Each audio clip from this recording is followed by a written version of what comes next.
BidiBidi Refugee Settlement, a refugee settlement camp in northwestern Uganda. As early as 2017, it was the largest refugee settlement in the world. An estimated 250,000 South Sudanese who fled the violence of civil war in their home country now call this place home. Almost 1.5 million refugees live in Uganda, making it the top refugee hosting country in Africa and one of the top 5 hosting countries in the world. Progressive policies which allow the refugees to live, farm and work together have also been embraced. The Adventist Development and Relief Agency ADRA-Uganda has been running a 14-month program for education, advocacy, counseling and economic empowerment project in the area.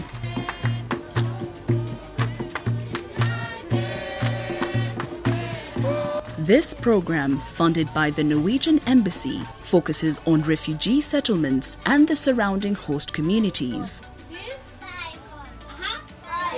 We are glad that in 2018 we started the process of applying for some funds to support the over 800,000 refugees who are in West Nile. But specifically for BidiBidi, it's around over 220. So 2018, we started on this process with our partners in the north. We have ADRA Norway in Oslo. We also have Strome Foundation in Oslo. They are our lead in this consortium, but also we have Y Global. Y Global is the umbrella of all the young women Christian associations in the whole world. So these 3 sister organizations, they are based in Norway. So, but at the same time, they are also operating in South Sudan. So in a bid to follow up on the numbers, the big numbers of South Sudan's, which had flocked into Uganda and majorly settled in Kiriandongo, Palorinya and BidiBidi. So we decided, these sister organizations decided to form a consortium. And this consortium, we strategically looked at how best should we build on the synergy of each partner. The program has 3 main areas of focus: inclusive education, economic empowerment, and psychosocial support for South Sudanese refugee communities. Ichara Farmers Group is one group that has greatly benefited from ADRA's Peace project in the area. This group of close to 30 members came into existence following a prolonged lockdown, which left the founding members, who are teachers, in uninduced unemployment. While those in urban areas managed to carry on with online teaching, this wasn't the case for those in remote Uganda. To ensure provision of food, Zainabu Chandiru and Swadik Mukulia, both teachers at Mengo Primary School in Yumbe, joined hands and formed Ichara Farmers Group. Currently, I was a teacher from Mengo Primary School, working under NGOs. And when COVID broke out, since staying at home, it was a tedious work. Ada came up with an opportunity where he was looking for a group of farmers who wanted to grow crops. Then we come up as a group. We started to take this project to plant rice, and they plowed for us the land, which is 13 acres on this side, and we have taken that opportunity wholeheartedly, and we are trying to come up with what we think of, and things are going on well. They gave us the seeds, we planted. As you have seen, things have started germinating very well. This farming as a family group, my brothers and me, we have sat down to come with the option At least if we do agric, we shall feed well. That time, these people, they chosen me to be as a community resource person in this village. To see people, children who have vulnerability, even they are paying me, these people of RECO. So for that period, I see when I give advice to people who are in a village like this, at least there was a change of diet in the village. They come and see my place like this. They say they wanted to help me. They interviewed us, we are 4. And they gave me ox plow. They gave me ox plow to come and help me here as a tractor. But one bull has passed away. I'm left with the one. So the money which I have got from this garden has let me, I buy a place in a Lamunga Trading Center. I built a commercial. The boys' quarters, I roofed it, but the other place was not roofed. ADRA's livelihood office in Yumbe dispatched a tractor that opened their land, and they were also availed with the Nerika rice variety seeds. These have stirred a desire for rice growing in Yumbe district. The PEACE project works with different groups of people, including teachers. Now we all know how COVID-19 has affected the education sector, and what we have been encouraging teachers is to join our farming groups and saving groups. We have many farmer groups who are teachers. In this particular case, we are in the host communities of BidiBidi in Zone 3. Now these teachers were affected greatly because of COVID, and they couldn't, obviously their earnings have been affected because they can't get supplementary income. So they decided to form a group that we supported with opening land here. And as you know, they have so far planted over 13 acres of Nerika 4 upland rice, and we expect a yield of over 60 bags. And this income is going to, in a space of 3 to 4 months, they are going to be earning millions, which is going to supplement their livelihoods. Why we came up with this approach? Because we saw that many sectors, especially the education sector, was affected by the COVID-19, and teachers were at home doing nothing and also finding difficulties in finding what to eat and feed their children. Many farmers in the area look at the teachers for inspiration on climate-smart farming techniques. With food rations being distributed at the camp currently facing cuts, engaging in agriculture has offered many alternative sources of food. You know, the example that the Ugandan government also gives to the world for creating that space and giving land and giving place for people to settle.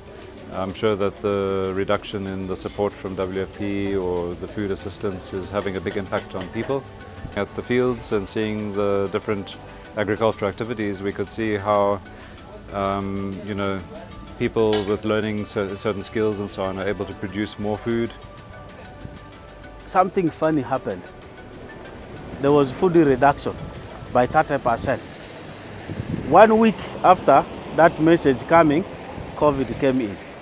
So in the process, a lot of outcry came.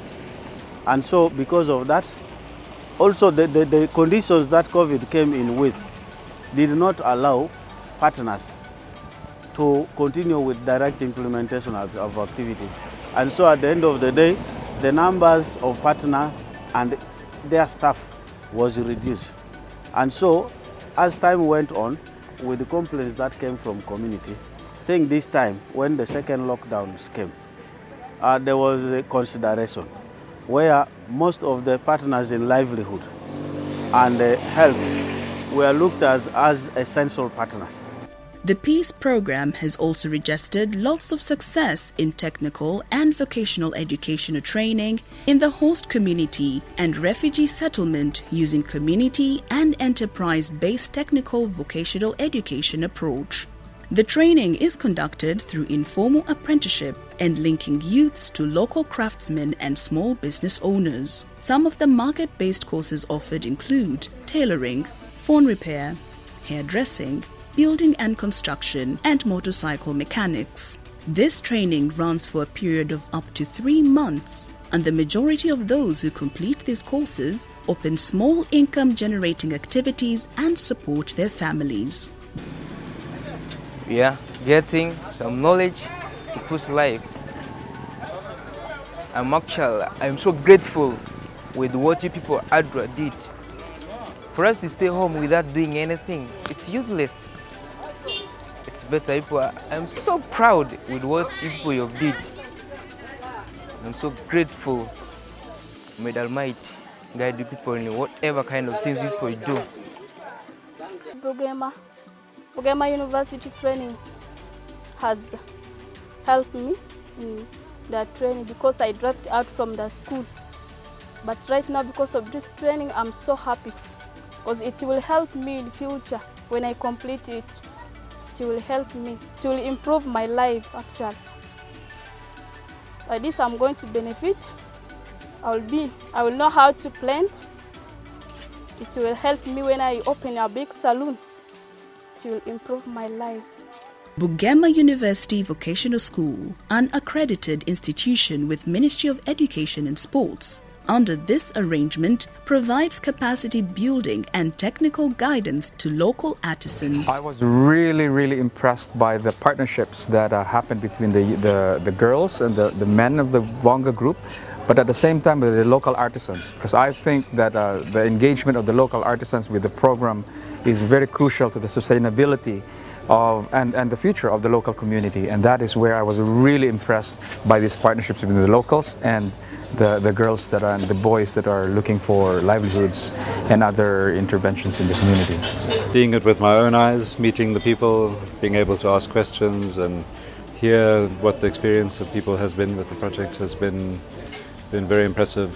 I can see that they have a lot of resilience. They've gone through tremendous difficulties, and I can see also even in the host communities how they take the little that we give and they expand it. I think why the results are exceeding my expectation is because we give a little bit, but then they take it and they make it something even bigger. Why we partnered with Bugema University was they had a long experience in vocational technical training. Bugema is currently using their curriculum, which is being trained, which they are currently using also in Kampala.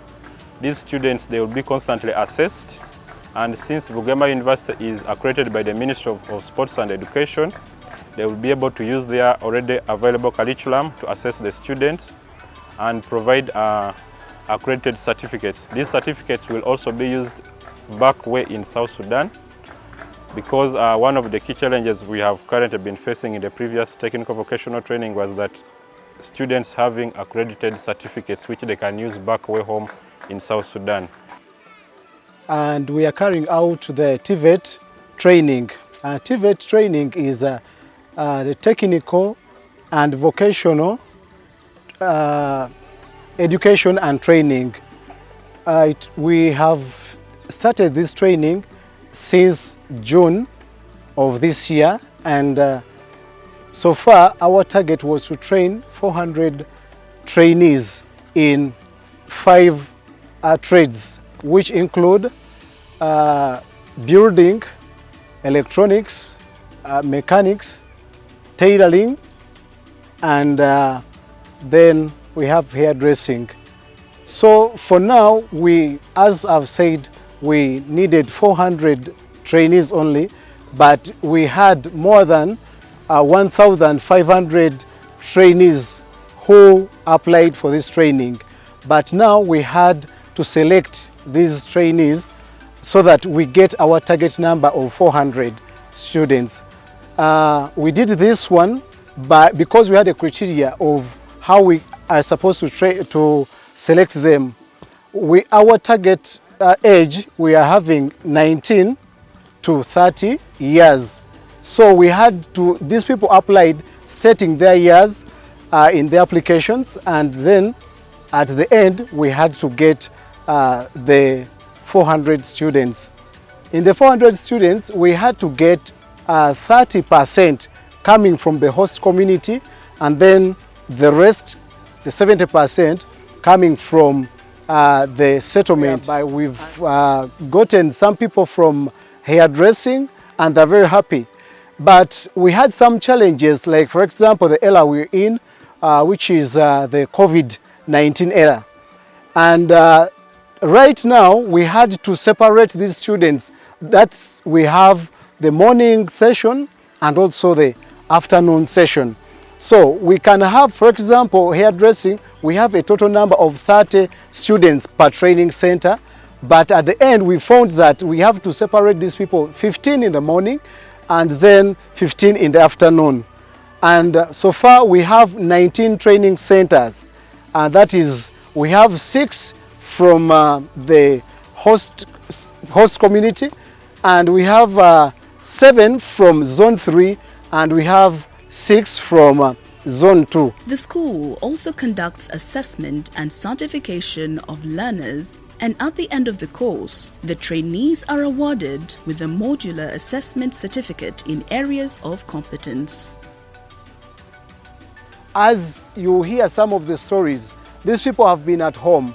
These people are school dropouts. But now, as we train these people, we see that their lives are changing. And what I want also to say about this training, we are going to have a 3-month training.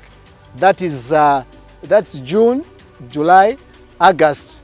But since we started in the half month of June, then we are going to proceed to September. But now, after the 3 months of training, we are going to have a follow-up of 2 months. What we want to see from these students is that they are able to get employment and start up small businesses.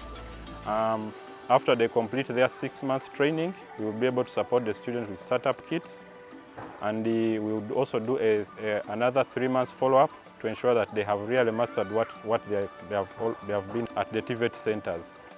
The youths at the settlement are now among the glimmer of hope following the introduction of basic life skills for youth and adults, best known as Bonga.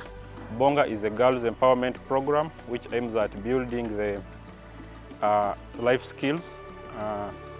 Life skills mostly includes decision making, problem solving, and these girls are normally taken through a 6-month training, after which they are enrolled in 2 Bonga groups, and they do undertake community policy awareness issues. We are looking at these girls and boys who has been out of school, who are school dropouts for different challenges, especially those who are teenager mothers, the early pregnant girls, and these boys who have been out of the school because of lack of school fees, including the people with disability. There are these people who couldn't continue with studies because of different vulnerabilities. We selected them in 2 months. Then after 2 months, we rolled out real education, this learning. These girls they are going to be taken in 3 months learning. That is what we call life skilling. We take them through basic skills, them to understand what is around them, issues around them. They have been taught about their rights, they have been taught about environment, they have been taught about how to protect themselves, hygiene, they have been talked about early pregnancies, they have been talked about early marriages. Those are the 4 months learning they have been going through. With school children not being able to access early childhood education following the prolonged schools closure across the country, PEACE project also captures the aspect of home learning in all the blocks of the settlement. Very glad for ADRA to come in, because before that our children have been suffering at home. Even they have started to forgetting other things. So by the time ADRA came, at least right now our children are okay. I think they can count numbers, even they can even tell you a shape. And they teach them according to their classes. You may find each block having 7 pupils for a session, and they are having different sessions for those children. We opted for this because after the lockdown, we want the top class members to be enrolled in primary 1. So we had to engage them during this lockdown, but in a very good way where they are protected from COVID-19. Our children have so far shown signs of progress in literacy and numeracy skills, which we are confirming, and they are also engaged in supervised play with their caregivers at the center. We are so focused at seeing that all children are protected and they are engaged in learning. And our parents, the parents to these children, are also engaged in a way that they started a backyard farming, backyard gardening at the ECD center where they're growing different crops to ensure that our children get good nutrition and food both at home and at the center. To have a financially stable members in the community, ADRA Uganda facilitates close to 20 community saving groups. Members from these groups have been able to acquire loans at a low interest and invest in their businesses. The purpose of forming our group, we form our group so that we can easily keep our money in a safe place, because keeping money is becoming a problem. People used to spend money anyhow. That's why we decided to form our own group. Actually, this year, due to Corona, people will not move up and down to look money. That's why our savings reduced. So she started with 120, then the cash she has now is 100 plus.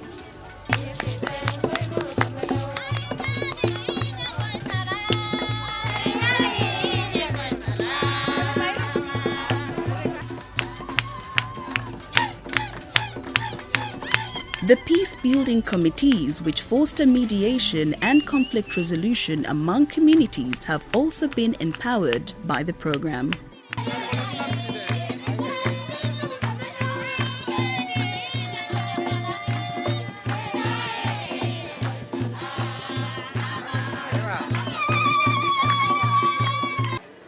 Since we came from South Sudan, we have the war broke out in South Sudan in 2016. Up to now, the war is still going on. So we reached here in that year 2016. But the time that we reached here, we got some challenges here in the area where we put in. The challenges, since we reached here, we have poor communication due to language barriers. ADRA came in this year and they formed this group. And this group is formed of both host community and the refugees to create a peace among us, we the refugees and the host communities. And the group is not only from refugee side, but it is both. We have some members from the host and others from the refugees, and we are doing things jointly. ADRA's Peace project has helped change the lives of many at BidiBidi refugee settlement, and the results are there for all to see.